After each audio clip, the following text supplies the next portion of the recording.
പെരുന്നയിൽ അനുനയ നീക്കങ്ങളുമായി എത്തിയ നേതാക്കളോടാണ് NSS നിലപാട് വ്യക്തമാക്കുന്നത്. NSS നിലപാടിനെ ബഹുമാനിക്കുന്നതായി ഏറ്റവും കൂടുതൽ സന്ദർശനം നടത്തിയ കോൺഗ്രസ് നേതാവ് തിരുവഞ്ചൂർ രാധാകൃഷ്ണൻ പറയുന്നു. ഈ റിപ്പോർട്ട് കൂടി ഒന്ന് കാണാം.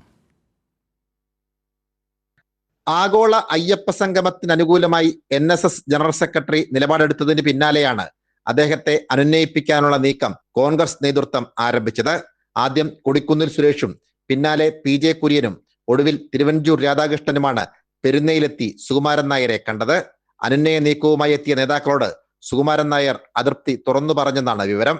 വിശ്വാസ പ്രശ്നങ്ങളിൽ ആലോചനയില്ലെന്നും ആഗോള അയ്യപ്പ സംഗമത്തിന് മുമ്പ് നിലപാട് അറിയിച്ചില്ലെന്നും മുൻപ് കോൺഗ്രസ് നേതാക്കൾ NSSുമായി ആശയവിനിമയം നടത്തിയിരുന്നതായും നേതാക്കളെ സുകുമാരൻ നായർ ഓർമ്മിപ്പിച്ചു. സുകുമാരൻ നായരെ കണ്ടതിൽ രാഷ്ട്രീയമില്ലെന്നായിരുന്നു തിരുവഞ്ചൂരിന്റെ പ്രതികരണം.